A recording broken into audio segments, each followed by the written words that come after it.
ओम शांति। ओम शांति। आज की तारीख है 3 सितंबर 2022। साकार महावाक्य।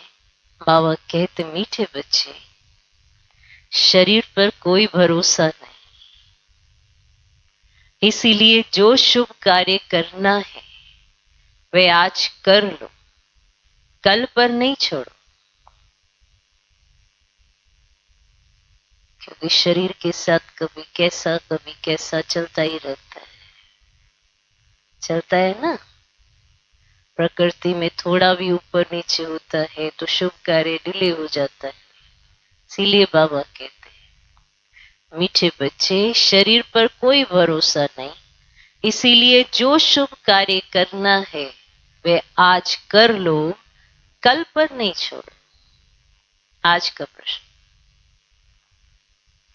अपना खाना आबाद करने अर्थात माला माल होने की युक्ति क्या है? अपना खाना आबाद करने अर्थात माला माल होने की युक्ति क्या है?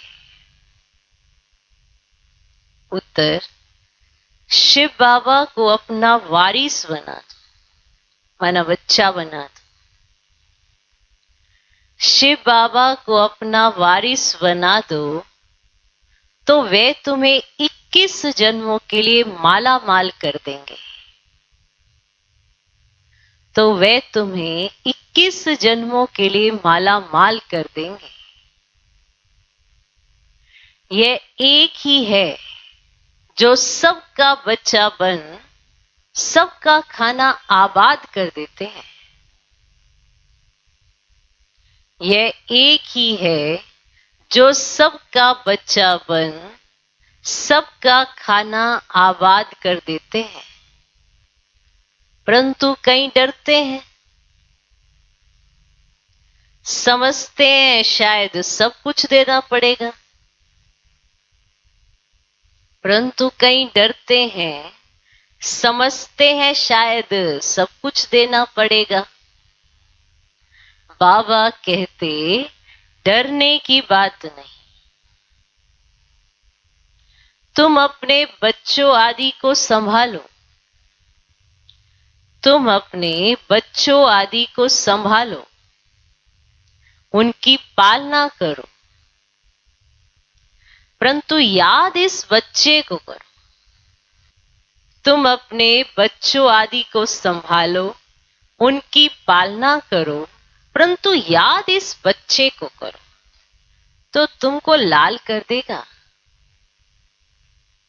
माना जिसे कहते हैं ना, लाल माना माल, माला माल,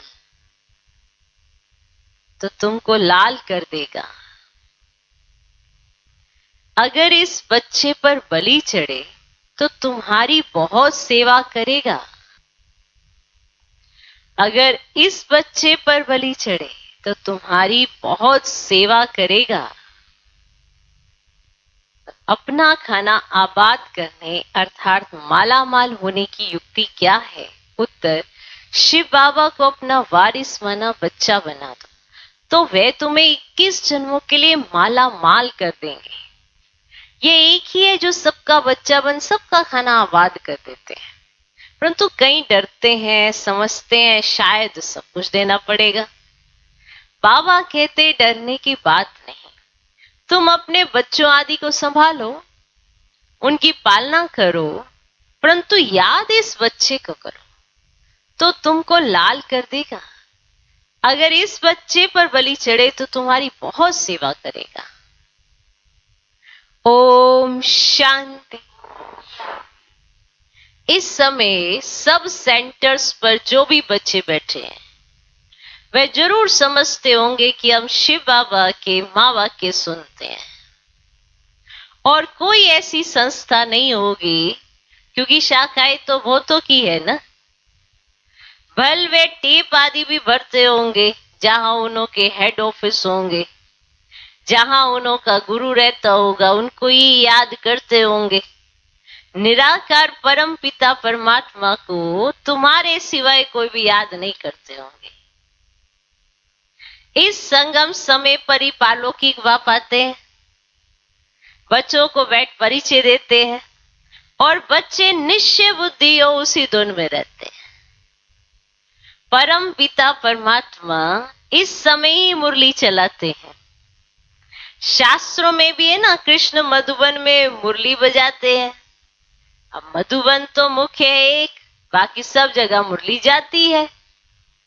मनुष्यों की बुद्धि में तो है कृष्ण मुरली बजाते हैं, शिव बाबा मुरली चलाते हैं, ये किसकी बुद्धि में कभी आ ही ना सके। वो समझते हैं कृष्ण मुरली बजाते हैं, पर शिव बाबा मुरली चलाते हैं, ये तो किसकी बुद्धि में आ ही ना सके, ये किसको पता ही नहीं है। जहां जहां तुम्हारे सेंटर्स खुलते हैं, सभी ये समझते हैं शिव बाबा की मुरली बजती है ब्रह्मा द्वारा, जो फिर सब ज्ञान गंगाएं सुनकर औरों को सुनाती हैं। तो बुद्धि में तो शिव बाबा याद है ना, है ना। शिव बाबा जिसको भगवान कहा जाता है, शिव बाबा मुरली सुनाते हैं, ये कोई भी शास्त्रों में नहीं है। तुम बच्चे कहां भी हो, समझते हो या मुरली जो छप कर आई है शिव बाबा की ही आई है। शिव बाबा बिगर कोई सिखला नहीं सकते। तो बाप ही कहते मुझे याद करो तो मैं वर्षा दूंगा।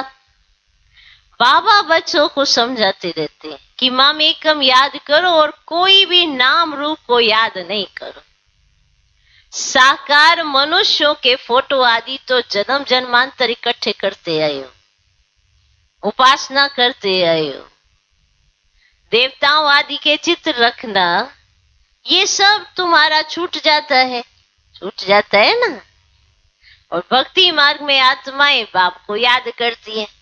शरीर को तो तब याद करते जब देह अभिमानी बनते हैं।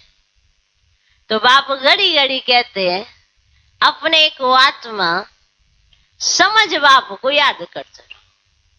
पहले अपने को आत्मा समझो, फिर बाबा को याद करते रहो। आत्मा ही पतित दुखी बनी है।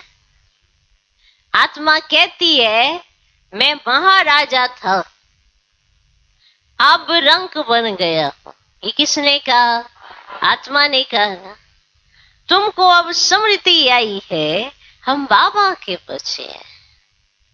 बाप से हमने वर्षा पाया था, अब बाप कहते हैं सबको बाप का परिचय दो, सबको बाप का परिचय दो। इन जैसा शुभ कार्य होता ही नहीं है। इस शुभ कार्य में देरी नहीं करनी चाहिए। शरीर पर तो भरोसा नहीं है, ना जवान पर ना बूढ़े पर, इसीलिए जो कुछ करना है सो आज करना चाहिए। आज कल करते करते काल खा जाएगा। तो बाप ने इतनी बड़ी हॉस्पिटल कम यूनिवर्सिटी खोली है, जिससे हेल्थ वेल्थ हैप्पीनेस मिलती है। हेल्थ वेल्थ है तो हैप्पी है ही है। निरोगी काया है, धन है तो मनुष्य सुखी है। अब सोचो, अगर किसी के पास निरोगी काया है और उसके पास धन भी है तो वो सुखी ही है। तो बाप कहते हैं जिसको शुभ कार्य करना है कर लो, कर लो। सिर्फ 3 पैर पृथ्वी लेकर या हॉस्पिटल, ये है शुभ कार्य। सबको बाप का परिचय दो, ये है शुभ कार्य। तो बाप स्वर्ग का रचयिता है, तो जरूर बाप से स्वर्ग का वर्षा मिलना चाहिए। और भारतवासियों को वर्षा था ना। इन बातों को भारतवासी सहज समझ सकेंगे। भगवान को ढूंढने के लिए मंदिर है। आर्य समाजी लोग तो देवताओं को मानते ही नहीं, इसीलिए समझते ये चित्र आदि जो बनाए हैं ना, ये सब पाखंड है। वो चित्रों को मानते ही नहीं है, तो वो समझते हैं सब पाखंड है। विज्ञान तो बहुत पढ़ते रहेंगे, समझाना तो बड़ा सहज है। बाप का फरमान है, जल्दी मेरे साथ सगाई कर दो। फरमान है, जल्दी मेरे साथ सगाई तो कर दो। सगाई करने से ही वर्षे के हकदार बन सकते हैं। तो ये बाबा का फरमान है, जल्दी मेरे साथ सगाई तो कर दो। सगाई की होगी तो ही तो वर्षा मिलेगा ना, तभी तो हकदार बनेंगे। तो बाप रूहानी सर्जन है, तुम उनके बच्चे कहलाते हो, तो तुम भी सर्जन ठहरे। जरूर आत्माओं को ज्ञान इंजेक्शन लगाना पड़े, मन मनाव हो। ये बड़े से बड़ा इंजेक्शन है। बाबा की याद से ही सब दुख दूर हो जाते हैं। योग से पुण्य आत्मा बन जाते हो। ये एक ही दवाई है योग की। दवाई खाने से बीमारी ठीक हो जाती है ना, तो बाबा कहते हैं एक ही दवाई है योग की। बच्चा जन्मता है, बाप की गोद में जाता है, वर्षे का मालिक बन जाता है। तुमको अभी पता है कि हम बेहद के बाप से वर्षा लेते हैं, याद से। तो याद में ही अनेक प्रकार के विघ्न पड़ते हैं, इसीलिए याद को पक्का करते जाओ। सिर्फ 3 पैर पृथ्वी के लेकर या हॉस्पिटल खोलो। ये 3 पैर है ना, अब नहीं तो ऐसी ऊंच कॉलेज के लिए तो 50-60 एकड़ जमीन होनी चाहिए, इतनी ऊंची कॉलेज के लिए तो, जहां बहुत मनुष्य आकर पढ़े। पर तुमको ज्यादा नहीं चाहिए ना, तुमको तो 3 पैर मिल जाए उतना ही बहुत है ना। इसीलिए बाबा कहते हैं तो जहां बहुत मनुष्य आकर पढ़े, ज्ञान इंजेक्शन लगाते जाए। तो गायन भी है ना कि 3 पैर पृथ्वी के भी नहीं मिले थे, और फिर विश्व के मालिक बन गए। माना 3 पैर पृथ्वी के नहीं मिले, और फिर जब विश्व के मालिक बनने की बात आई तो वही बन गए जिनको 3 पैर पृथ्वी के नहीं मिले। तुम विश्व के मालिक बनते हो ना, 3 पैर पृथ्वी के कोई बड़ी बात नहीं, फिर आहिस्ते आहिस्ते बढ़ता जाएगा। फाउंडेशन लगाया तो कितने सेंटर्स खुल गए, कितने कोड़ी जैसे से हीरे जैसा बनते हैं। करने वालों को ही बहुत फायदा है। बहुतों के कल्याण के लिए तो हॉस्पिटल अथवा कॉलेज खोले जाते हैं। ये भी ऐसे है, बाहर में ना बोर्ड लगा दो, क्लिनिक फॉर हेल्थ वेल्थ 21 जन्म के लिए। क्लिनिक फॉर हेल्थ वेल्थ 21 जन्मों के लिए। हिंदी में लिखेंगे 100% पवित्रता सुख शांति का चिकित्सालय। परंतु बच्चों में सर्विस करने का शौक नहीं। कुटुंब आदि के जाल को मकड़ी का जाल कहा जाता है, और जाल में खुद फंस जाते हैं। बाप आकर रावण रूपी मकड़ी की जाल से निकालते हैं। सत्संग में तो ऐसे नहीं कहेंगे, और यहां भी आप ही अपनी जाल में फंस मरते हैं। अब यह है ही रावण का राज्य। कितनी बड़ी बड़ी रावण की जाल है सारी सृष्टि पर। सभी शोक वाटिका में बैठे हैं, तो इस रावण की जाल में सब साधु संत आदि फंसे हुए। अब बाप कहते हैं सबको भूल अपने को आत्मा निश्चय करो, और सबको यही रास्ता बताते रहो। यह सृष्टि चक्र का राज दूसरा कोई बता नहीं सकते। तो बाप कहते हैं सबको छोड़ माम एकम याद करो। अब याद से तुम्हारे सब पाप मिट जाएंगे। शुभ कार्य में देरी नहीं करनी चाहिए। हम मिसाल भी देते, देरी करते करते मर जाते हैं। फिर भोग पर जब आत्मा आती है तो फिर बहुत रोती है। फिर बोला जाता है देखो तुमने देरी की, आज कल करते करते काल खा गया, अब ज्ञान तो उठा नहीं सकते हो। ऐसे ऐसे उलाना दिया जाता है। बहुत बच्चे ख्याल करते हैं अच्छा कल ये करेंगे, फिर मर जाते हैं। इसीलिए समझाया जाता है ममत्व छोड़ दो। लौकिक संबंधी तुम्हारा कोई कल्याण करने वाले नहीं है। वह शिव बाबा अब तुम्हारा बच्चा बनते हैं कहते तुम मुझे वारिस बनाओ तो मैं तुम्हारी बहुत सेवा करूंगा। इसीलिए बाबा पूछते भी हैं आपको कितने बच्चे हैं। मुझ शिव को अपना बच्चा बनाया तो माला माल हो जाएंगे 21 जन्मों के लिए। अब कन्या तो अपने घर जाती है, बच्चे के लिए कितना हैरान होते हैं। बच्चा नहीं होता तो दूसरी तीसरी शादी भी करते हैं। तो बाप कहते वे लौकिक बच्चे तो तुम्हारी कुछ भी सेवा नहीं करेंगे। यही एक सबका बच्चा बनता है, एकदम सबका खाना आबाद करने। परंतु कहीं डरते हैं कि सब कुछ देना पड़ेगा, क्या होगा। तो बाप कहते हैं अपने बच्चों आदि की पालना तो करनी ही है, परंतु याद इस बच्चे को करो। जब याद करना ना तो इस बच्चे को करो। अब यह तो तुमको लाल कर देगा। काशी के मंदिर में जाकर बलि चढ़ते हैं। अब समझते हैं शिव पर बलि चढ़ने से जीवन मुक्ति मिलनी है। वास्तव में तो बात यहाँ की है। तो कहाँ की बात देखो कहाँ ले गए।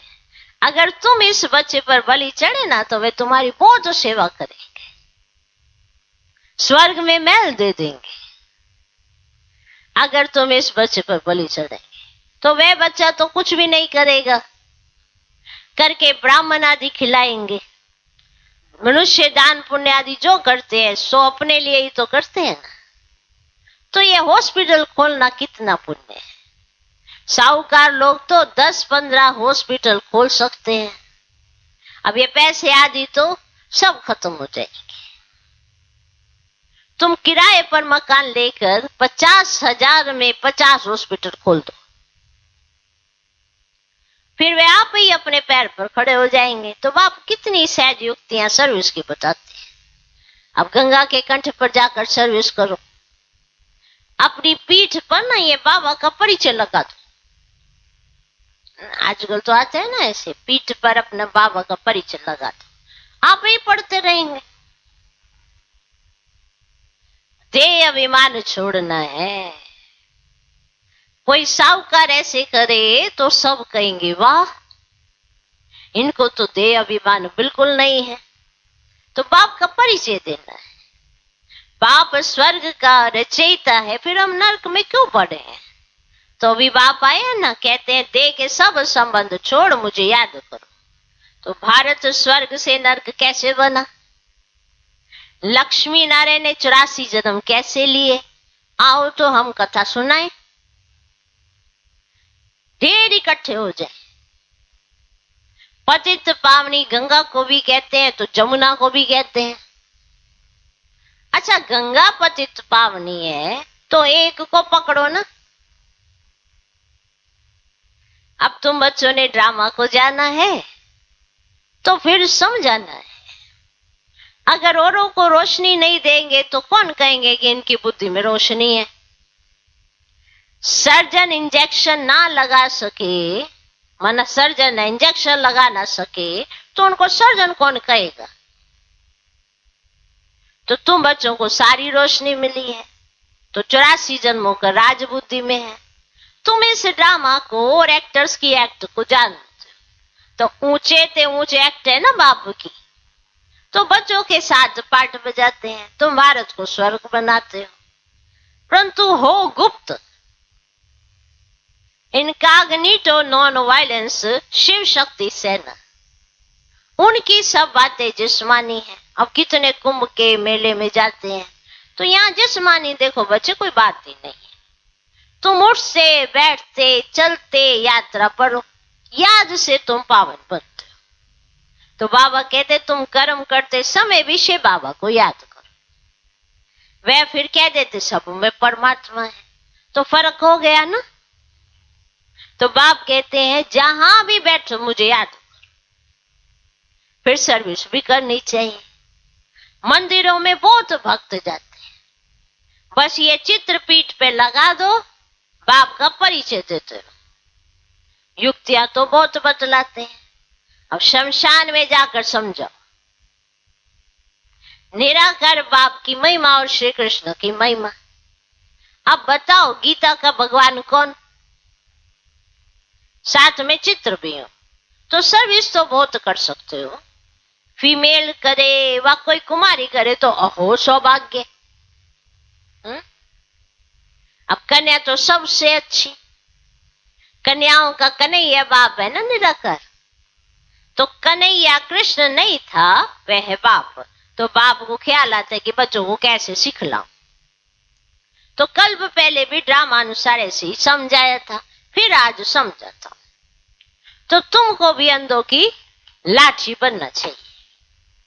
जिन बच्चों को परिचय मिलता है वे फिर औरों को ले आते हैं, उसका भी पुण्य होता है। अपने पास हिसाब रखो, जितना करेंगे फल तो मिलेगा ना। कोई को ले आते तो उनका भी बहुत कल्याण हो जाता है। इस धंधे में बच्चों का बहुत अटेंशन चाहिए। सर्विस नहीं करेंगे तो मिलेगा क्या? सर्विस सर्विस और सर्विस।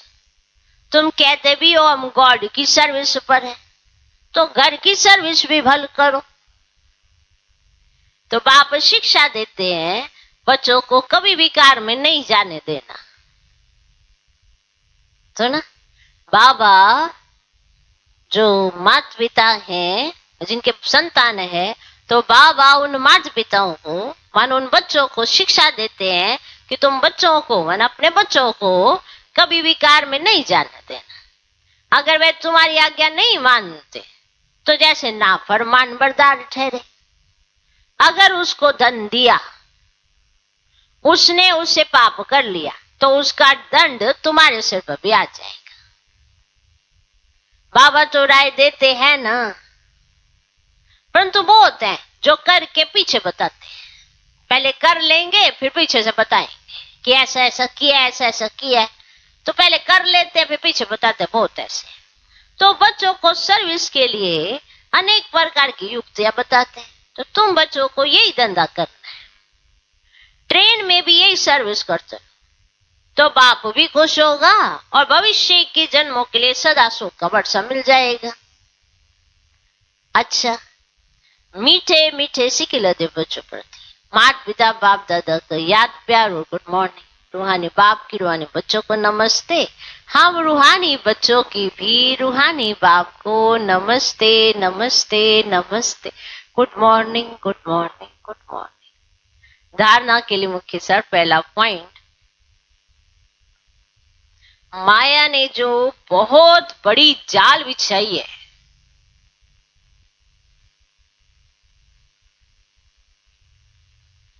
माया ने जो बहुत बड़ी जाल बिछाई है, अब बाप की याद से उस जाल से निकलना है। अब बाप की याद से उस जाल से निकलना है। शुभ कार्य में लग जाना है। शुभ कार्य में लग जाना है। किसी देहधारी की जाल में नहीं फंसना है। किसी देहधारी की जाल में नहीं फंसना है। सबसे ममत्व निकाल देना है। सबसे ममत्व निकाल देना है। दूसरा पॉइंट, ज्ञान की जो रोशनी मिली है, ज्ञान की जो रोशनी मिली है वह सबको देनी है। देह अभिमान को छोड़ भिन्न भिन्न युक्तियों से सर्विस करनी है।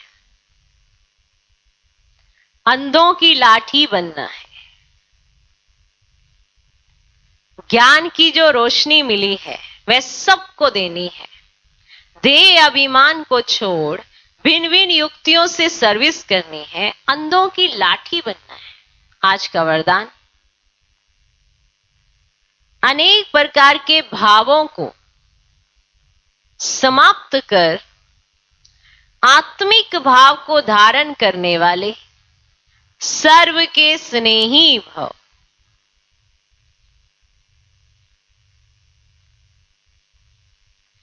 अनेक प्रकार के भावों को समाप्त कर आत्मिक भाव को धारण करने वाले सर्व के स्नेही भव। देह भान में रहने से अनेक प्रकार के भाव उत्पन्न होते हैं। कभी कोई अच्छा लगेगा, तो कभी कोई बुरा लगेगा। आत्मा रूप में देखने से रूहानी प्यार पैदा होगा। आत्मिक भाव, आत्मिक दृष्टि, आत्मिक वृत्ति में रहने से हर एक के संबंध में आते हुए अति न्यारे और प्यारे रहेंगे। तो चलते फिरते अभ्यास करो, मैं आत्मा हूं। इससे अनेक प्रकार के भाव स्वभाव समाप्त हो जाएंगे और सबके स्नेही स्वतः बन जाएंगे। सबके स्नेही स्वतः बन जाएंगे।